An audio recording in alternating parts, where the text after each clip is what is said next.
jóvenes.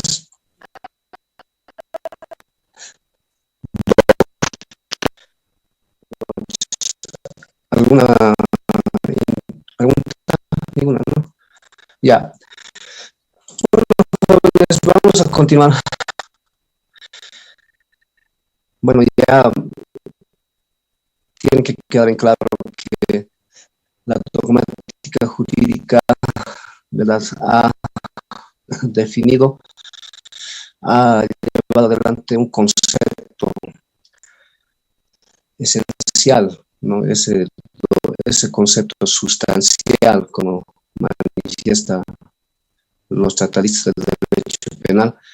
Delito es aquella acción típica, antijurídica y culpable. Bien. Le dice Miguel Hart que a la ausencia de alguno de sus elementos no existe delito. Si falta alguno de ellos, acción, tipicidad, antijuricidad o culpabilidad, no hay delito. ¿Ya? Pero sin embargo, estos elementos han sido tratados, ¿verdad?, por diferentes doctrinas de diferente manera. ¿Ya? Y las más relevantes han sido la doctrina finalista, la doctrina causalista y también la funcionalista, imputación objetiva, ¿no? Entonces, estamos hablando ahora un tanto de la doctrina causalista, ¿no? Un tanto, ya estamos adentrándonos a esa doctrina.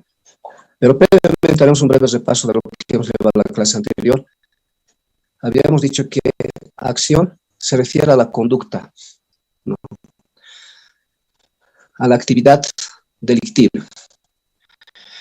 Ya Felipe Cristo, cosa que la conducta del agente del delito, ¿no?, es el comportamiento del agente del delito, ¿no?, el acto, o si queremos ser más técnicos, la acción, ¿no?, acción en el delito, ¿no? Y la acción, la clase anterior también hemos dicho, está subdividida en dos elementos fundamentales. La comisión, una acción comisiva; la omisión, una acción omisiva, ¿no? Omitir y omitir, no hacer, y comisión, hacer, ¿no? Hacer lo que la ley prohíbe, ¿no? Y la omisión, no hacer lo que la ley manda, ¿no? Pero la acción en realidad tiene su conducta positiva y su conducta negativa, ¿no? Entonces, eso ya hemos hablado ya en las clases anteriores cuando hemos hecho mención de la clasificación de la infracción penal, ¿no? Ahora bien, es fundamental, jóvenes, que cuando hablemos de la acción según la doctrina causalista, considerar, habíamos dicho, tres elementos fundamentales, ¿no? La primera, la manifestación de voluntad, el resultado y el nexo causal entre la manifestación de voluntad y el resultado. Estos elementos de la acción se constituyen en fundamentales, ¿ya? Más que todo para aquellos delitos de consumo, ¿no? En la clase anterior habíamos manifestado que hay, cuando hablamos de la acción positiva, hay delitos consumados, delitos frustrados y delitos de tentativa, ¿ya? Entonces, hemos analizado, ¿no?, estos tres elementos acorde a los elementos también componentes de la acción: manifestación de voluntad, resultado y nexo causal, ¿ya? Bueno, la clase anterior también habíamos dicho que tenemos que un poco analizar los delitos consumados, ¿no? Los delitos consumados son aquellos que provocan un cambio en el mundo externo, ¿ya? Hay mutación del mundo externo, habíamos dicho, ¿no? Son aquellos delitos que toda la actividad delictiva del agente del delito se encuentra concluido, consumado, ¿no? Y ha producido una lesión jurídicamente, ¿no?, relevante. Entonces, desde ese punto de vista, cuando hablamos de delitos consumados, son aquellos delitos en los cuales el agente del delito ha materializado todos los actos, ¿ya?, necesarios y que están previstos en el tipo penal, ¿no? Hemos dado el ejemplo de que una persona agarra el revólver, dispara a la víctima, mata a la víctima. Ahí se ha consumado porque todos los actos ya prescritos en el tipo penal, ¿no?, se han materializado en la vida real, ¿ya? Todas las actividades o el acto del autor, ¿no?, ha culminado conforme al tipo penal y ha llegado a producir una lesión jurídicamente, ¿verdad?, protegida. Hemos dicho, ¿no?, consumado. En este delito del consumo habíamos dicho que se cumplen los tres elementos de la acción: manifestación de voluntad, resultado, nexo causal. Y en el ejemplo que hemos dado, ¿no?, habíamos manifestado, por ejemplo, ¿no?, el autor agarra el revólver, dispara, ¿no?, manifestación de voluntad, acaba con la vida de su semejante, resultado. Y también ha habido nexo causal entre la causa y efecto, ¿verdad?, en el sentido de que el agente del delito dispara, ¿verdad?, causa, produce la muerte de la víctima, efecto. Hay una relación de causalidad. En los delitos consumados no hay ningún problema, ¿no? Pero, ¿qué ocurre en aquellos delitos frustrados? Delito frustrado, ¿no? En los delitos frustrados, ¿no?, se presenta cuando el agente del delito, ¿no?, practica y ejecuta, ¿ya?, todos los actos necesarios para producir los resultados, pero que sin embargo, por causas ajenas a su voluntad, ¿verdad?, no llega a modificar el mundo externo, ¿no? Entonces, estamos frente a los delitos de frustración o delitos frustrados, hemos dicho, ¿no? En el mismo ejemplo, que la persona agarra el revólver, dispara, ya, pero que sin embargo no llega a impactar el proyectil, ¿no?, y se va al espacio, ¿no? Aquí, en el delito frustrado, ha ejecutado el agente del delito, ¿no?, la acción criminal, pero que no ha llegado a materializar, ¿no? En el delito frustrado, a diferencia de los delitos de tentativa, habíamos manifestado, ¿no?, en el delito frustrado hay ejecución, ejecuta el agente del delito, pero que no produce un resultado, ¿ya? En este caso, ¿verdad?, en los delitos frustrados hay manifestación de voluntad, ¿no?, pero no hay un resultado ni nexo causal, ¿no?, porque no ha llegado a producir, ¿no?, la muerte de la persona, ¿no? Entonces puede haber que en los delitos frustrados. Bueno, y en cuanto a la sanción, habíamos manifestado también, eso va a depender, ¿ya?, de qué teoría vamos a aplicar también, ¿no? Porque, por ejemplo, la teoría finalista, estamos adelantando, en la próxima clase vamos a llevar, perdón, el próximo tema vamos a llevar ya teoría finalista. Según los finalistas, ¿verdad?, lo que el derecho castiga es el injusto personal, ¿ya? Es decir, ¿no?, la idea que ha tenido el agente del delito de acabar con la vida de su semejante, injusto personal, ¿no? Entonces, si ha disparado, ¿verdad?, no ha ejecutado, ¿verdad?, pero que por causas ajenas a su voluntad no ha llegado a materializar la acción criminal, entonces sería igual sancionable, se le tiene que sancionar porque lo que el derecho no castiga, sanciona es, ¿verdad?, la finalidad del agente del delito, el fin del agente del delito, según los finalistas, ¿no? Aquí en este delito frustrado, el agente del delito ha tenido esa finalidad, ¿no? No lo ha logrado, ¿verdad?, por causas ajenas a su voluntad, pero es igual sancionable, ¿no?, y se tiene que castigar, dice, ¿no? Por otro lado, la tentativa. En los delitos de tentativa,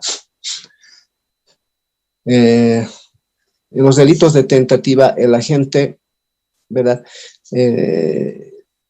provoca, o mejor dicho, prepara, es el vocablo, prepara todo el escenario para la perpetración del hecho criminal, ¿ya? Pero que sin embargo no ejecuta. Es la diferencia con el delito frustrado. En el delito frustrado sí ejecuta, ¿no? Pero en la tentativa no ejecuta, pero prepara todo el escenario para la perpetración del hecho criminal, ¿no? En este caso, siguiendo el ejemplo anterior, el agente del delito ha seleccionado los medios necesarios para perpetrar el delito. Por ejemplo, ha comprado un revólver, puede ser un arma punzocortante, un arma blanca, etcétera. Prepara todo el escenario, ¿no? Analiza el pro y la contra, ¿no? Cuáles son los instrumentos que va a utilizar, etcétera, ¿no? Entonces, pero que sin embargo no llega a ejecutar. Por eso son delitos de tentativa, habíamos manifestado, ¿no? Entonces, en los delitos de tentativa hay manifestación de voluntad, pero no hay resultado, ¿no? Y tampoco existe ese nexo, ¿no? Esa es los elementos de la acción, ¿no? Eso habíamos manifestado, ¿no? Ahora bien, también habíamos hablado de un poco de la teoría ya, adentrándonos a la teoría causalista, ¿no? Sus grandes representantes, Ernest Belling, Franz von Liszt, Edmundo Mesger, ¿no? Los representantes de la teoría causalista, ¿no? Es la teoría causalista la que ha previsto, ¿no? La que ha manifestado de que la acción tiene que tener siempre esos tres elementos: manifestación de voluntad, resultado y nexo causal, ¿ya? Y cuando habla de la manifestación de voluntad, ¿no? Esta doctrina nos dice que tiene que haber ese deseo, ¿no? El querer de perpetrar la acción criminal, el pensamiento, ¿no? Nos dice, ¿no? Esta teoría de la causalista, ¿no? En cuanto a uno de los elementos de la acción, manifestación de voluntad. Tiene que haber conciencia, y esa conciencia tiene que ser punible, dice, ¿no? Y que esa conciencia, ese querer, tiene que ser espontánea y libre, nos dice, ¿no? Esta doctrina, ¿no? Y también añade diciendo de que además ese deseo, ese querer, ese propósito tiene que materializarse en el mundo real, ¿ya? Porque el derecho no castiga, no sanciona el mero propósito. Uno puede pensar, ya, incurrir en un hecho criminal, apropiarse de lo ajeno, incurrir en estupro, incurrir en delito de violación. Puede pensar, puede haber un deseo, un propósito, pero si no se llega a materializar, es irrelevante para el derecho, ¿no? Entonces, esta doctrina dice, la manifestación de voluntad tiene que ser expresada, ¿ya? Tiene que materializarse en el mundo real, ¿no? A través de un resultado, ¿no? A través de un resultado fundamental. Y el resultado puede ser físico, lesionar, por ejemplo, en los delitos de lesión, una lesión gravísima, ¿no? El agente del delito puede lesionar a una persona, ¿no? Hay un resultado, la persona lesionada, ¿no? Puede ser fisiológica. Cuando se mata a una persona, se acaba con la vida, integridad física de una persona. El resultado puede ser psíquico, ¿ya? Es decir, en este caso ya estamos hablando de un resultado inmaterial, ¿no? Cuando existe un resultado intangible, ¿no? Como es, por ejemplo, en la injuria, ¿no? O en la amenaza, que hemos dado el ejemplo en la clase anterior, ¿no? La amenaza, una persona puede tener la manifestación de voluntad de amenazar a una persona, ¿no? Te voy a matar, ¿no? Pero el resultado no es material, ¿no? Sino que ahí se coarta la libertad psíquica de la víctima, ¿no? Entonces ahí estamos frente a un resultado inmaterial, intangible, ¿no? Pero lo cierto es que hay resultados, ¿no? Hay resultados. Ahora bien, entonces, esos tres elementos se relacionan, ¿no? Juntamente con el nexo causal, ¿no? Entre la manifestación de voluntad y el resultado, ¿no? Ahora, esta teoría ha sido desarrollada por los causalistas, ¿no? Y un concepto fundamental que no tenemos que olvidar y que difiere de la teoría finalista es la siguiente. Es la siguiente, ¿ya? Dice, el delito es el escenario, ¿ya? Perdón, el delito es entendido como el resultado de un movimiento humano, corporal y voluntario. Eso es el delito, ¿ya? El delito es entendido como el resultado de un movimiento humano, corporal y voluntario, dicen los causalistas, ¿ya? A este respecto, Benjamin Miguel Harp, ¿no?, un poquito amplía, ¿no?, citando al italiano Francisco Antolisi, ¿no?, cuando señala que para que haya acción es necesario el concurso de un factor psíquico que venga a dar un movimiento corporal o ausencia del mismo, ¿no?, un significado con respecto a la personalidad del autor, ¿ya? Pero vamos a tomar en cuenta el concepto de Frank von Liszt y Edmundo Mesmer, ¿ya?, para fundamentar la teoría causalista. Dice que delito es entendido como el escenario, que delito es entendido como el resultado de un movimiento humano, corporal y voluntario, ¿no? Ahí está escrito, ¿no?, en la diapositiva, Frank von Liszt, ¿no? ¿Qué nos querrá decir con este concepto los causalistas, ¿no? Que los causalistas, cuando hablan de la acción, nos trata de decir de que simplemente tenemos que tomar en cuenta al delito desde un punto de vista naturalístico, desde un punto de vista causalista, es decir, de causa a efecto, ¿ya? En el entendido de que cuando señala que el delito es entendido como el resultado, ¿ya?, de un movimiento humano, corporal y voluntario, ¿no?, quiere decir de que tiene que haber un movimiento corporal del agente del delito que produzca un resultado, ¿ya?, causal, naturalístico, ¿ya? Es decir, los causalistas ven desde un punto de vista objetivo a la acción. Nada tiene que ver lo subjetivo, ¿ya? Por ejemplo, por eso los causalistas, ya, en esta parte de la acción, no analiza, ¿ya?, lo que es el dolo o la culpa, ¿ya?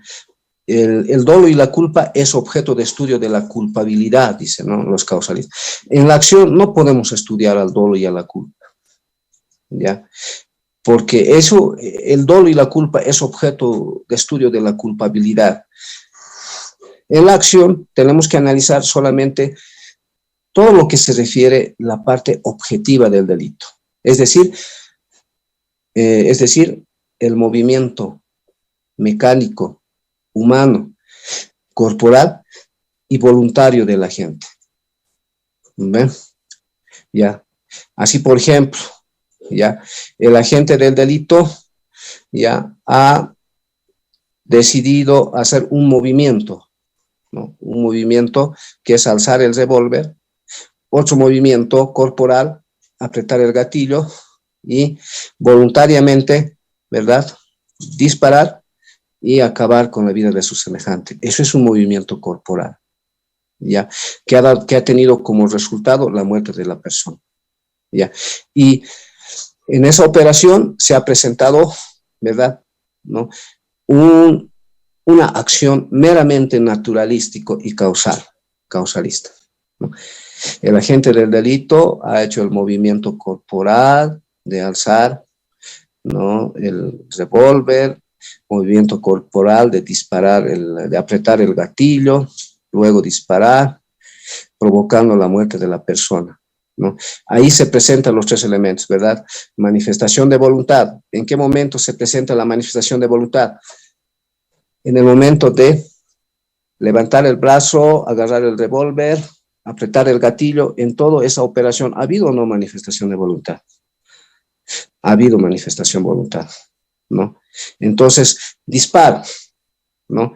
Y ¿hay un resultado o no? Hay un resultado, fallecimiento de la persona, ¿no? Entonces los naturalistas dicen, ese movimiento corporal causa, ha producido un efecto, un resultado, la muerte de la persona, ¿ya? Los causalistas de ninguna manera se ponen a estudiar el fin, la finalidad, ¿ya? De la conducta, el fin último de la conducta, ¿ya? Porque estudiar la finalidad, si ha querido, no ha querido, si esa era su finalidad o no, eso es hablar de dolo, y por lo tanto el dolo y la culpa tienen que ser tratadas en la culpabilidad, no pueden ser tratadas en la acción, como manifiestan los finalistas, ¿ya? En la teoría finalista van a decir, no, un momento, sino el dolo y la acción tenemos que estudiarla en la, el dolo y la culpa tenemos que estudiarla en la acción, no en la culpabilidad. Ahí es donde va a haber una discusión entre los causalistas y finalistas, ¿no? Pero vamos a estudiar el finalismo en el próximo tema. Pero lo cierto es que ahora los causalistas dicen, tiene que haber un resultado naturalista, que nada tiene que ver aquí el dolo y la culpa. El dolo y la culpa es un estudio subjetivo del delito. Por lo tanto, por ser un estudio subjetivo del delito, tiene que ser tratado por la culpabilidad, ¿no? Entonces, por eso yo les decía el ejemplo de la enfermera anteriormente, ¿no? La enfermera ha levantado voluntariamente, ha habido manifestación de voluntad de suministrar la inyección, ya que ha tenido efectos negativos en contra de la víctima fallece, es culpable según la teoría causalista, porque ha habido ese movimiento humano, corporal y voluntario. Ahí está. Es el concepto que nunca tenemos que olvidar si queremos entender la teoría finalista. El delito es entendido como el resultado de un movimiento humano, corporal y voluntario, ¿no? La enfermera ha hecho todo ese movimiento humano, corporal y voluntario de suministrar, pero que sin embargo, ¿verdad?, ha producido la muerte. Según los causalistas, esa persona sería culpable porque ha contribuido con el movimiento mecánico de levantar, ¿no?, la inyección y suministrar y producirle la muerte a la víctima. Hay movimiento humano corporal, causa, efecto, resultado, la persona fallecida. Entonces, aquí dicen los causalistas, hay que hacer un desvalor de los resultados, ¿no? Hay que hacer una valoración de los resultados, ¿no?, para que se pueda materializar la acción desde un punto de vista objetivo. ¿Está bien? ¿No? Porque les reitero, si ha querido, no ha querido, si ha tenido la finalidad de matar siempre o no ha querido, o no ha tenido la finalidad de matar, ese aspecto subjetivo no tiene que estudiarse en la acción, sino en la culpabilidad. Lo cual va a discrepar los finalistas, ¿no? La teoría finalista va a decir, un momento, ¿no? No podemos separar el dolo y la culpa de la acción, ¿no? Es parte de la acción el dolo y la culpa, ¿no? El dolo y la culpa tienen que estudiarse en la acción, dicen los finalistas. No puede ser objeto de estudio de la culpabilidad, ¿no ve? Entonces, les reitero, la enfermera es culpable de homicidio según la teoría causalista, porque ha habido ese movimiento corporal, causa, y ha producido un resultado. Han analizado las cosas, la acción, el hecho desde un punto de vista naturalista, ¿no? Pero la doctrina finalista dice no, ¿no? ¿Acaso la enfermera ha tenido esa finalidad de matar? Ya, no ha tenido. La enfermera habrá tenido de suministrar el medicamento para curar. Esa ha sido su finalidad. Entonces, ¿cómo vamos a atribuir culpabilidad a la enfermera? ¿No? Porque los finalistas por eso estudian, pues, ¿no?, a la acción, ¿no?, desde un punto de vista de la conducta final, ¿no?, que vamos a ver en el próximo tema, ¿no? Y esto lo estoy adelantando para que lleguemos a comprender, ¿no?, el tema.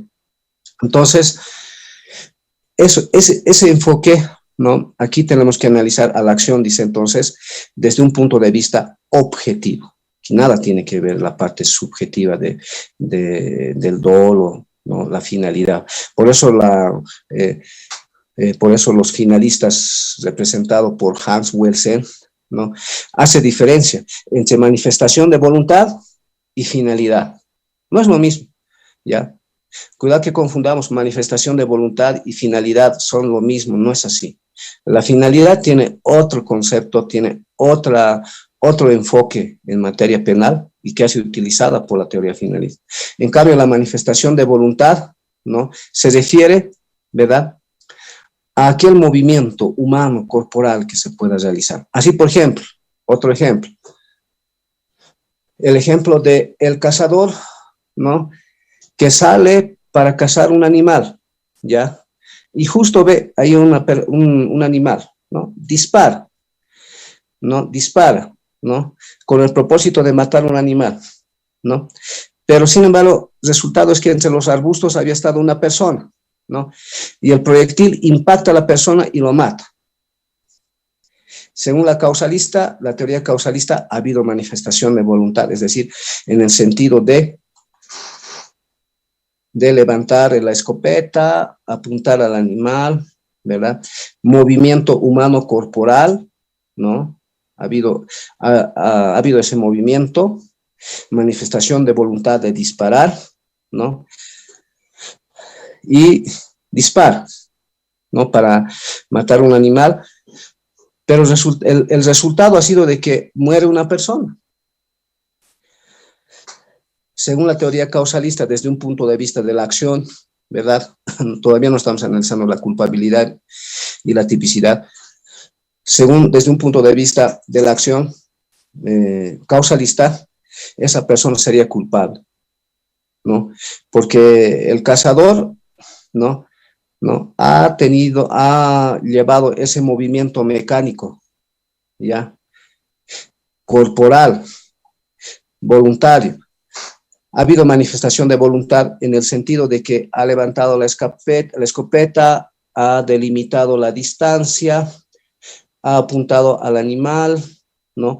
Pero que sin embargo, ¿verdad?, el impacto, ¿no?, llega a una persona. Por lo tanto, los causalistas van a decir ahí, hay que hacer un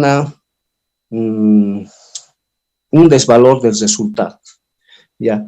Ahí los causalistas van a decir, ha habido un resultado. ¿Cuál es el resultado? La persona ha muerto, ¿ya?, como producto de un movimiento corporal humano y voluntario, ¿ya? Ha habido una relación de causalidad, nexo causal, causa-efecto, ¿ya?, desde un punto de vista naturalista, ¿ya?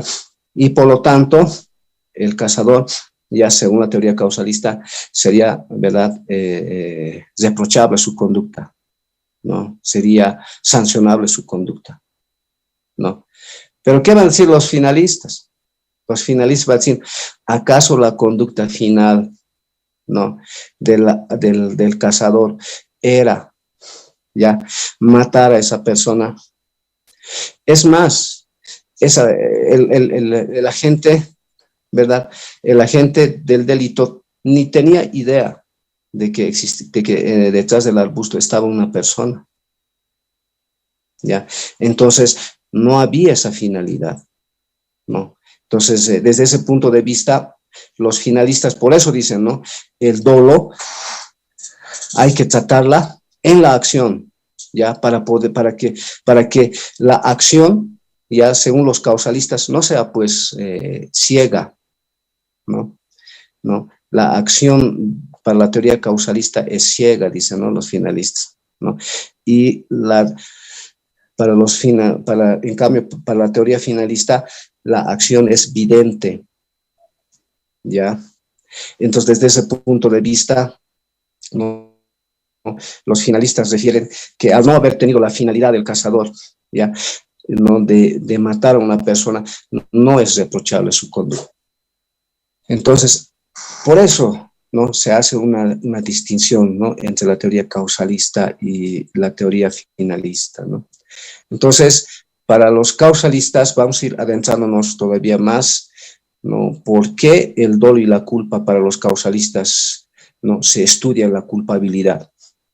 ¿Ya? ¿Por qué la antijuricidad para los causalistas es meramente objetivo? Es decir, tanto la acción como la antijuricidad es objetivo para los causalistas. ¿Ya? En cambio, los finalistas dice, un momento, la antijuricidad no puede ser meramente objetivo, también tiene que haber una antijuricidad subjetiva, antijuricidad objetiva y subjetiva, ¿ya? Porque los causalistas refieren de que la antijuricidad no solamente es el desvalor, ¿ya?, de la conducta, ¿ya?, sino también del injusto personal, es decir, de la idea de la persona de que se ha tenido o no esa finalidad de matar, ¿no? Así, por ejemplo, en el cazador, ¿ya? En el cazador, bueno, los finalistas van a decir, ha habido de alguna manera antijuricidad objetiva, porque el cazador ha levantado la mano, ha agarrado la escopeta, ha apretado el gatillo, ha disparado con finalidad de matar el animal y mata a una persona. Antijuricidad objetiva. Valoración de la conducta. Pero ¿acaso solamente es la valoración de la conducta? ¿Dónde está la antijuricidad subjetiva? Es decir, el injusto personal. El injusto personal. Es decir, la idea que ha tenido o no de matar, porque ahí vamos a determinar si el cazador ha tenido el injusto personal, la idea de matar o no a una persona. ¿Se dan cuenta? Por eso los finalistas dicen, ¿no?, injusto personal tiene un carácter sustantivo de la persona, ¿ya?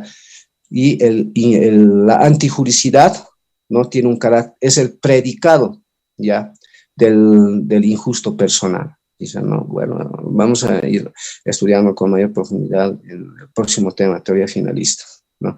Pero lo cierto es que en estas dos teorías, ¿no?, de alguna manera el causalismo también tiene su aplicación, ¿no?, en la mayoría de los delitos, porque también hay que analizarse el resultado, ¿no? El resultado. Tenemos que hacer un desvalor del resultado. En cambio, los finalistas dicen, tenemos que hacer una evaluación conforme un desvalor de la acción, de la conducta. Hay que hacer una valoración de la conducta. Los causalistas dicen, no, hay que hacer una valoración del resultado, dicen, ¿no? Entonces, ¿cuál de las dos teorías es más conveniente, ¿no?, para poder aplicar, ¿no? Bueno, y esto les digo para que vayan ya tomando en cuenta esta teoría, para que podamos hacer la diferencia ya en la teoría finalista que vamos a llevar en el próximo tema, ¿no? Ahora bien, vamos a continuar en cuanto a la acción, ¿no? Solamente hemos hecho una introducción de lo que es, de la diferencia que existe, ¿no?, en cuanto a la teoría causalista finalista, en el sentido que los causalistas siempre van a contribuir con esos tres elementos en la acción, ¿no? Manifestación de voluntad, resultado y nexo causal entre la manifestación de voluntad y el resultado, ¿no? Y ahora nos adentraremos, antes de desarrollar las dos teorías fundamentales en la teoría del delito o en la dogmática del delito, de algunas otras teorías, ¿no?, que pueden ser aplicables en la práctica, como por ejemplo la teoría de la equivalencia, ¿ya?, la teoría de la causa adecuada, la teoría de la causa típica, la teoría de la causa la teoría de la causa relevante y finalmente la teoría de la causa humana, ¿no? ¿Cuál de estas dos teorías vamos a hablar? Todavía estamos en la acción, ¿no? En la conducta. Porque la acción, ya, la acción, la conducta, ¿no? Puede generar, ¿no? Otras condiciones, ¿no? Una causa puede producir otras condiciones, ¿no? Y frente a esas condiciones, ¿qué hacemos? ¿Qué teoría vamos a aplicar? ¿No? Porque puede ocurrir que una persona contribuya con una causa y por esa causa se haya producido una condición y esa condición haya producido otra condición y así sucesivamente, ¿no? ¿No? Así, por ejemplo, que Armando Líos haya propinado una lesión a Pedro, ¿ya? Y como producto de esa lesión, condición, ¿no? Va a tener que ser trasladado a un hospital, otra condición. Pero la ambulancia sufre un accidente, otra condición.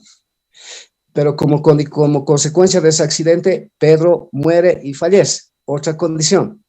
Hay varias condiciones que ha producido una causa, ¿cierto? Y eso ocurre en la vida real, ¿no? Una condición, una causa puede producir varias consecuencias o varias condiciones. Entonces, ¿cómo vamos a solucionar ese problema? ¿Ya? Según estas teorías, la teoría de la equivalencia o la teoría de las condiciones sine qua non, ¿no? La teoría de la equivalencia, a ver, analizaremos primero esto. La teoría de la equivalencia, ¿no? Que ha sido llevada por Bonbury, que es alemán, ¿no? Nos dice que todas las condiciones tienen idéntico valor causal con relación al resultado.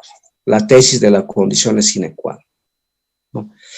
Esta teoría nos dice que basta que el agente del delito haya contribuido con una causa, ¿ya? Para que sea responsable de todas las condiciones que pudieran venir posteriormente, ¿no? De ahí su nombre, equivalencia, teoría de la condición sine qua non y teoría de la equivalencia, ¿no? En el ejemplo que hemos dado, Armando Líos ya no sería responsable únicamente, ¿no?, de haber provocado la lesión a Pedro, ¿no?, sino que como ha contribuido con la condición sine qua non, es decir, con la causa primigenia, ¿no?, se hace responsable también de las otras condiciones, como en este caso de la muerte o fallecimiento del Pedro, ¿no?, por el accidente que ha sufrido en ambulancia, ¿no? Y ustedes me van a decir, pero ¿cómo? Si Armando Líos no ha tenido nada que ver con el vuelco.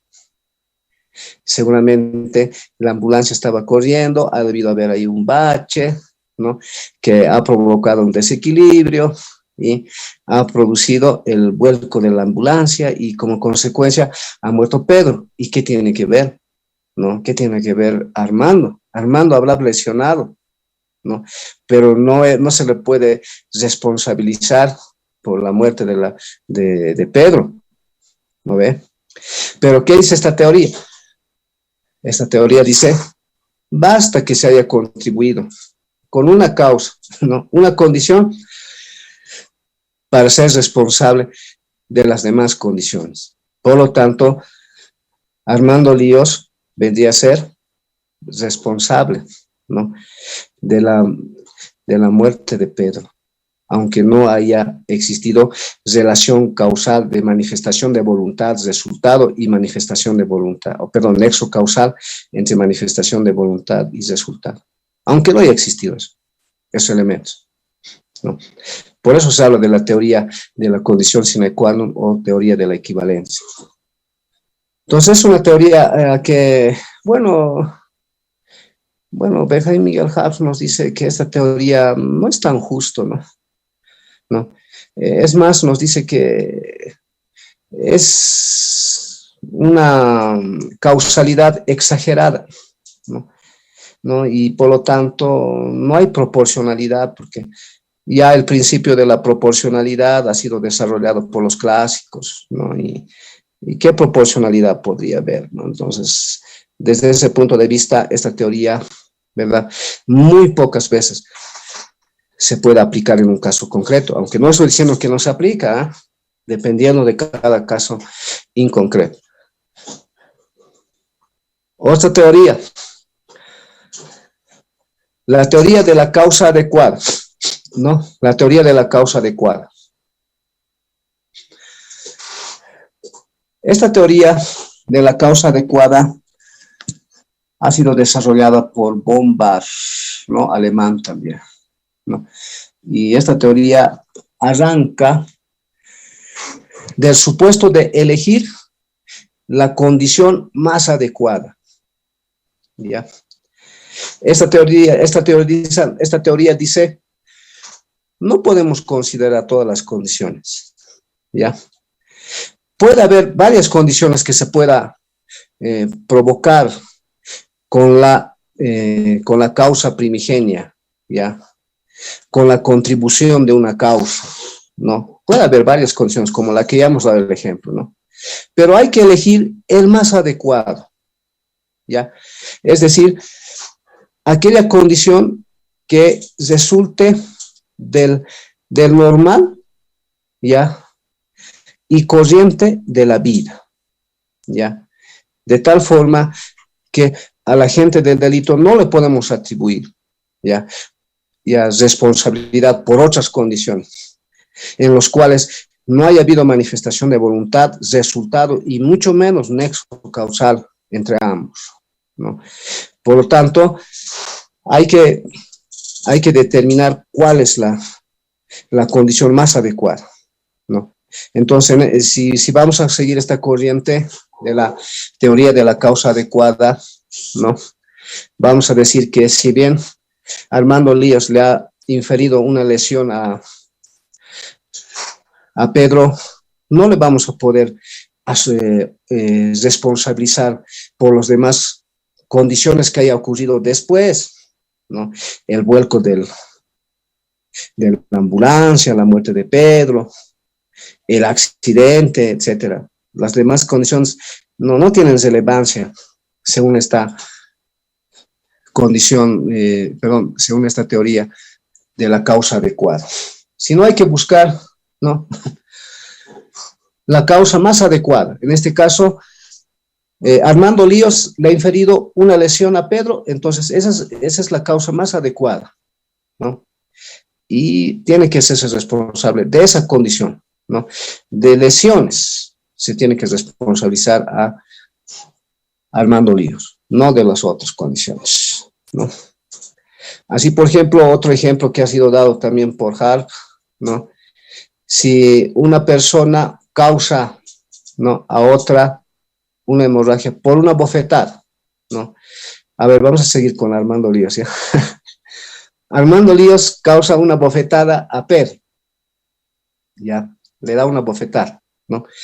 Pero luego Pedro sufre una hemorragia, ¿no? Y como resultado de la hemorragia, Pedro muere, ¿no? Aquí tenemos que escoger, según esta teoría, cuál es la condición más adecuada, ¿ya? En este caso, la condición más adecuada al cual hay que responsabilizar a Armando Líos es la bofetada, ¿no? La bofetada que ha otorgado, que ha inferido a Pedro. No le podemos responsabilizar por la muerte, ni mucho menos por la hemorragia, porque lo normal y corriente de la vida es que una persona no muera. Ninguna persona pueda morir por una simple bofetada, ¿no? Eso es lo normal y corriente de la vida. Eso es lo adecuado. Esa es la causa adecuada.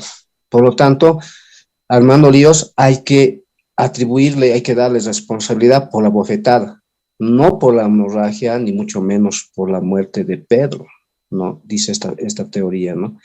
Bueno, esta teoría ha sido la más aceptada por la doctrina, ¿no? Y Benjamin Hall dice, es la que más responde a la justicia, ¿ya? Y al principio de la proporcionalidad también, ¿no? Entonces, desde ese punto de vista, mediante esta teoría, se aplica incluso lo que es los elementos de la acción, cuál es la manifestación de voluntad, resultado y nexo causal entre ambos, ¿no? La teoría de la causa adecuada, entonces.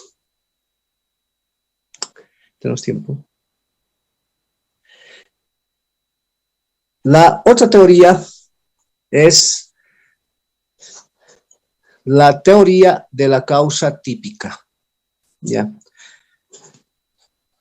Esta teoría señala de que entre las diferentes condiciones que haya producido ya la causa primigenia o la causa principal con relación a las otras condiciones, ¿no? Es preciso ya determinar cuál de esas condiciones está relacionada con el verbo rector o verbo activo del delito, ¿ya? Esta teoría nos enseña de que puede haber varias condiciones que produzcan una causa, ¿no? Como el ejemplo que hemos dado, ¿no?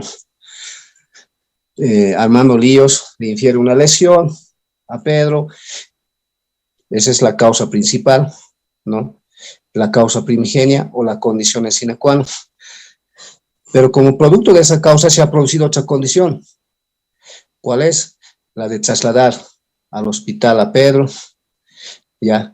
Luego, el trayecto de trasladar al hospital a Pedro ha producido otra condición, ¿no? ¿Cuál es? El accidente. Ese accidente ha producido otra condición, la muerte de Pedro. Pedro tenía familia, ¿ya? Y ha dejado desamparado a su familia, otra condición, y así sucesivamente. Las condiciones pueden ir hasta el infinito, ¿no?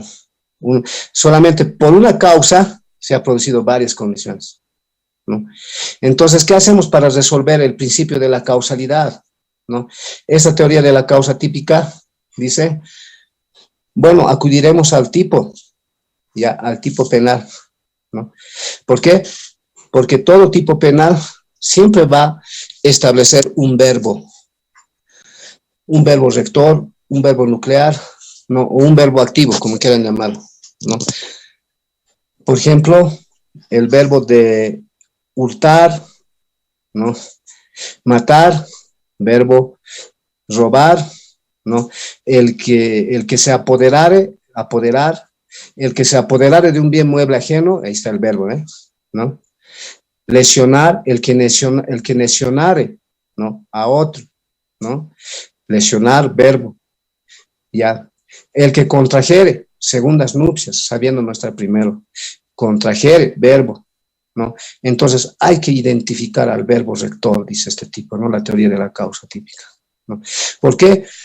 Todos los tipos penales tienen su verbo y por lo tanto ese verbo hay que adecuar a una de las condiciones más importantes, como por ejemplo, en el ejemplo que hemos dado, Armando Líos infiere una lesión. ¿Cuál es el verbo ahí? Lesionar, ¿no? El que lesionar. Entonces, eso es lo que va a delimitar la responsabilidad de Armando Líos, ¿no? Tomando en cuenta la causa típica, ¿ya? Tomando en cuenta la causa típica tomando en cuenta, perdón, el verbo rector de la causa típica, ¿no? Para poder adecuar cuál verbo vamos a tomar en cuenta, ¿no? Entonces, en el ejemplo que hemos dado, Armando Líos ha causado lesiones, ¿no? Y el tipo penal identifica como verbo lesionar, por lo tanto, se va a ser responsable, identificar. Y el resto de las condiciones no tiene relevancia, no hay verbo rector, ¿no? Y mucho menos hay nexo causal entre la manifestación de voluntad y resultado, ¿no? Pero sí ha habido nexo causal de manifestación de voluntad y resultado en el ejemplo que hemos dado, en que Armando Líos infiere lesión a Pedro, ¿no? Entonces, desde ese punto de vista, ¿no? Eso es lo que vamos a tener que identificar, buscar el verbo rector del tipo para poder resolver, ¿no? El problema de la causalidad. Dice la teoría de la causa típica. Bueno, jóvenes, no sé si tienen alguna Doctor, pregunta. sí, sí, doctor, varias preguntas. ¿Cómo está, Ya, doctor? Buenas noches, compañeros, buenas noches. Bueno, buenas noches. interesante lo que estamos viendo sobre el verbo rector. Esto el año pasado, no sé si los compañeros se acuerdan, esto hablábamos en criminología también. Y bueno, doctor, sería bueno fortalecer tal vez con prácticas en esto de ver memoriales, de poder ver, ¿no? Cómo está compuesto, ¿no? Y poder desglosar todo lo que es un memorial, ¿no? Como futuros abogados para poder entender o poder hacer también, ¿no? Porque imagínense, va a venir un caso a nosotros en la cual tenemos que realizar, ¿no? Para poder presentar a la fiscalía o viceversa, proteger, ¿no? Entonces tenemos que poder saber realizar, poder encontrar el verbo rector, como usted indica, ¿no? De todos esos casos sería bueno tal vez ver con ese tipo de ejemplos para poderlos trabajar y hacerlos, ¿no, doctor? Por supuesto, la práctica también es importante, ¿no? Y bueno, pues es No una sé si lo buena. podríamos ver la próxima clase, o ese tipo de cositas, ¿no? Para poderlo ir desmenuzando y poder irlo viendo, doctor. Sí, pero también tenemos que tomar en cuenta, mi hermano, ¿cuál de estas teorías vamos a usar? Aquí tenemos que hacer una pregunta en un caso concreto. ¿Vamos a usar la teoría de la equivalencia, la teoría la teoría de la causa adecuada o en su caso la teoría de la causa típica, ¿no? Entonces ahí es bien importante también eh, la parte teórica, ¿no? Ahora, en un memorial, ¿cómo vamos a explicar si ha existido antijuricidad, culpabilidad o si ha existido tipicidad? Bueno, la tipicidad es fundamental en la teoría, ¿no? En la tipicidad tenemos que estudiar el elemento subjetivo, el elemento objetivo, el elemento normativo del tipo penal y también va incluido el verbo rector, ¿no? En el tema de la tipicidad, ¿no? Ahí vamos a poder identificar, ¿no? Entonces, sí, efectivamente, el derecho, ¿no? Es por excelencia teórico, incluso antes que práctico. Y porque si vamos a querer hacer la práctica, pero no vamos a poder identificar la culpabilidad, por ejemplo, según la teoría causalista. La culpabilidad según la teoría finalista. Identificar dónde está la antijuricidad, ¿no? ¿Qué diferencia hay entre antijuricidad e injusto personal, por ejemplo, ¿no? Y cuándo vamos a aplicar ya las causas de justificación, ya legítima defensa, estado de necesidad, ejercicio de un deber, ¿no? Ejercicio de un derecho. ¿Cómo podemos aplicar esos principios, ¿no? ¿Cómo vamos a aplicar la teoría de la autoría y participación criminal? Autoría directo, indirecto, según la teoría finalista, la teoría causalista, ¿no? Y así sucesivamente, ¿no? Una serie de instituciones que necesariamente, antes de acudir así a la práctica, es preciso conocer la teoría, es necesario, porque penalista que no conozca la teoría general del delito no es penalista. Y eso es importante.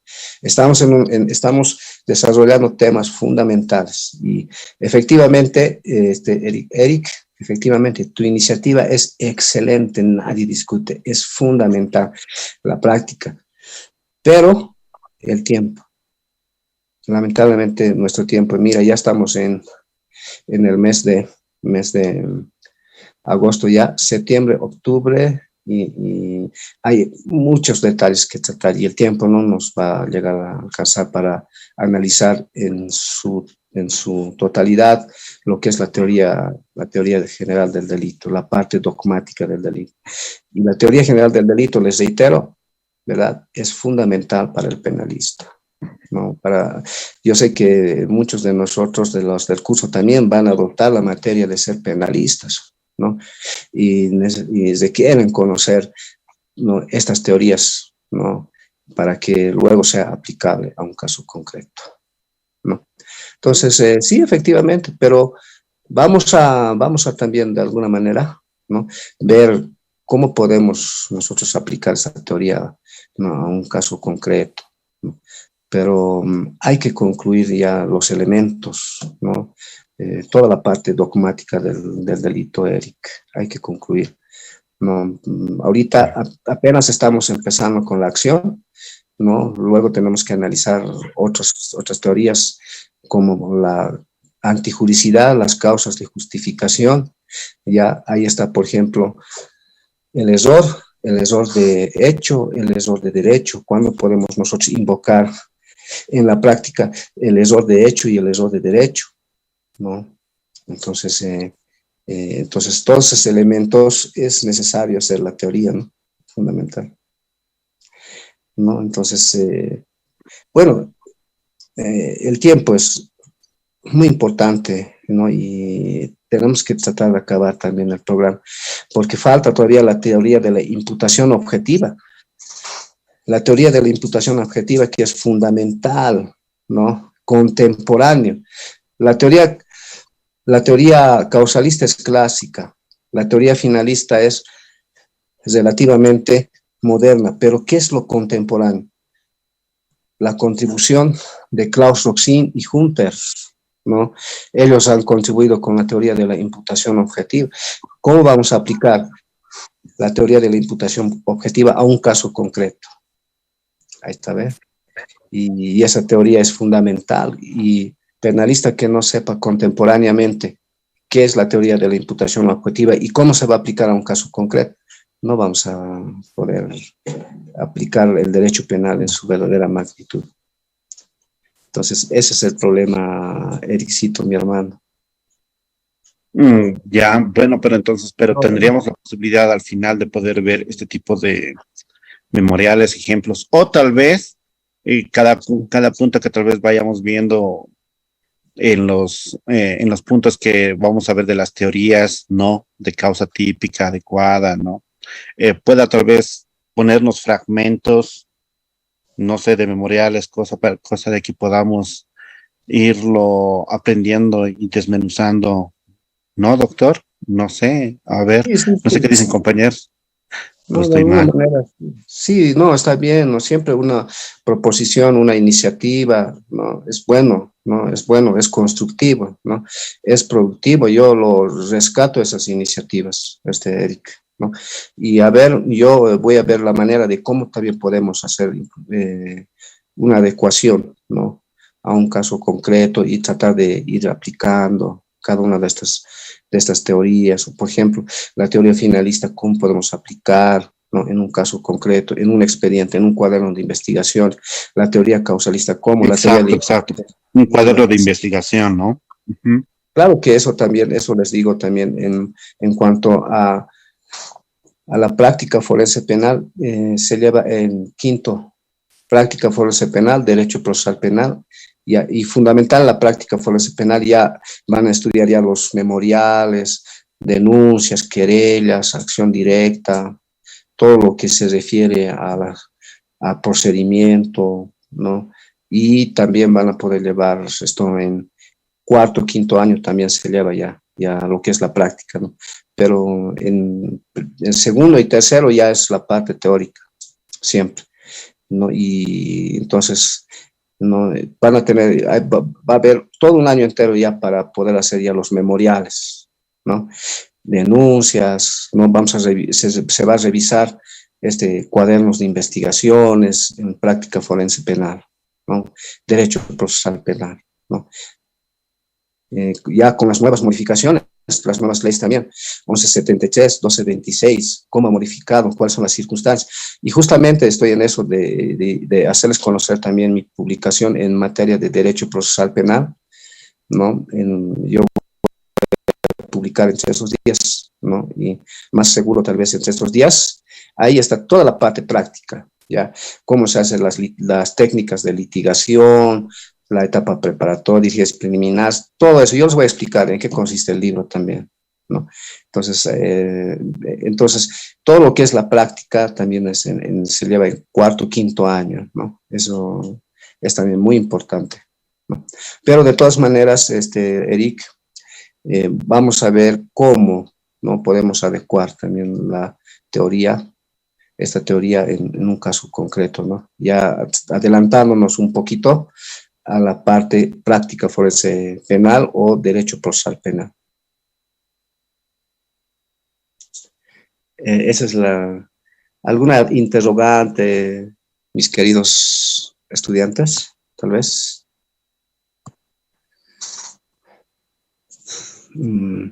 Bueno, jóvenes, aquí vamos a concluir.